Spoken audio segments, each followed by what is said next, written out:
Ready for occupancy ba ang hanap mo? This property is for sale with a lot area of 228 square meters and floor area of 388 square meters. Tara, check natin ang ating property. Before we enter mga kabahay, ito nga po pala ang ating frontage area. So as you can see, meron tayo dito landscape na tiles sa ating flooring. Ito naman ang carport area. It can accommodate 2 cars. So this side naman is the pedestrian gate. Tara, check natin ang ating property. Welcome mga kabahay dito sa ating property. So upon entering, makikita nyo ang ating flooring is naka-non-skin tiles. Meron tayo ditong den, which is pwede nyong gamitin as entertainment area. So on the left side mga kabahay, as you can see, fully furnished po ito and meron itong included na aircon. Lahat po yan is included sa ating total package. Pwede nyo itong gamitin as entertainment room or office area. From this side mga kabahay, ay meron tayong setback papunta sa ating service area. So makikita nyo dito sa ating setback area, may mga plants na included dito sa ating turnover. May mga lamppost para sa additional accent ng ating property. Meron tayo ditong access papunta sa ating dining area. Ito naman po is storage area.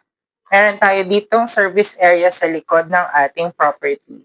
So makikita nyo may access tayo dito papunta sa ating kitchen area.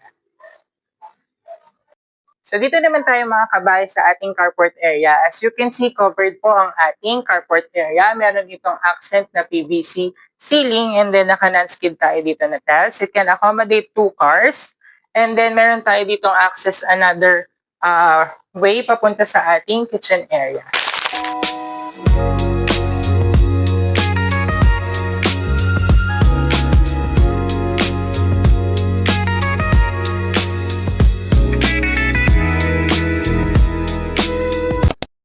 Check natin nga kabahay ang ating property. So dito sa porch area natin, meron tayong accent sa wall which is made from PVC. Ang ating door is made of solid wood. Tara, pasukin natin. Welcome mga kabahay. So andito tayo ngayon sa ating living area. So as you can see sa living area natin, meron tayo ditong L-shaped na sofa. It is also included sa ating turnover. May maganda tayo ditong chandelier sa ating center. On this area naman is the dining area. So as you can see, ito po is also included sa ating turnover. It is a 8-seater dining table. So dito sa ating ground floor mga kabahay, meron tayong isang maid's room or guest room. So as you can see, it can accommodate a double-sized bed. And then ang good thing dito mga kabahay ay meron tayo ditong own toilet and bath.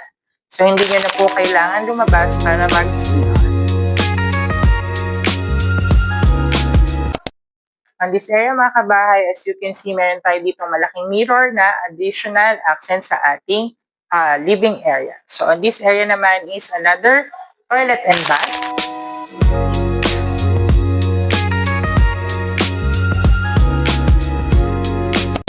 Dito naman tayo mga kabahay sa ating kitchen area. So as you can see sa kitchen area natin, meron tayong center island na included upon turnover.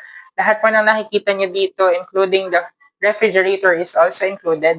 And then on this area is meron naman tayo ditong cooking area. May range hood na rin siya nakasama. And then, meron pa rin tayong separate na dirty kitchen on the side. Ito naman ang access natin papunta sa ating dirty kitchen mga kabahay. So as you can see, another set of dining table dito on the side. Meron tayo ditong sink and then meron tayo ditong another gas range and range hood. So another access naman papunta sa ating parking area.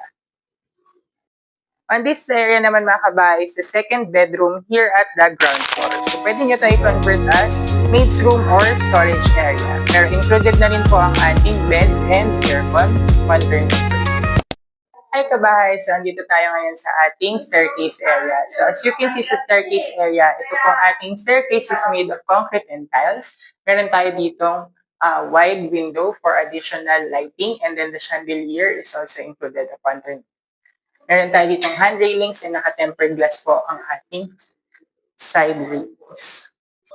Welcome here sa bedroom number 1 sa ating second floor. So as you can see, ito po ay kaya mag-accommodate ng single-size bed. Meron tayong built-in cabinet. And ang good thing dito sa ating bedroom ay meron itong sariling toilet and bath.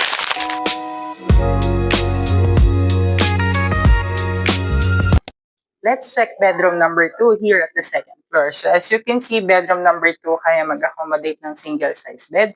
And another good thing is meron pa rin itong own toilet and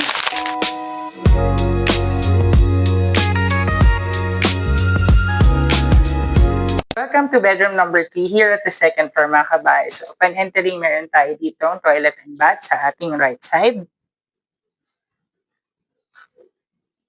And on this area naman mga kabahay, meron tayo ditong single size bed. And then, ang good thing pa rin dito, complete finish po and complete ang furnitures na included upon turnover. So welcome here mga kabahay sa ating master's bedroom. So upon entering, makikita nyo meron tayo ditong included na reclined chair.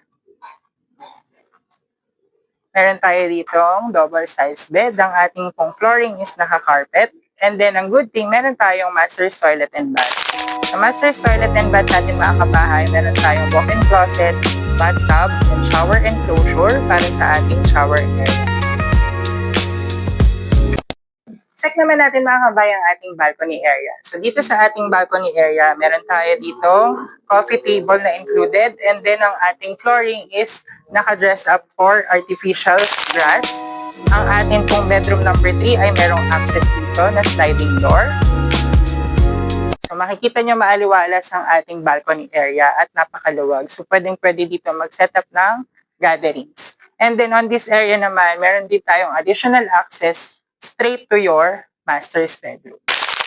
If you are interested to view this property mga kabahay, just send us a message at 0916-518-4710. So from this area mga kabahay, makikita nyo ang main road ng ating property going to the guardhouse and main gate ng ating subdivision, which is located lamang here at Anabu, Imus, Cavite, beside SNR Imus. So please send us a message now. Thank you for watching.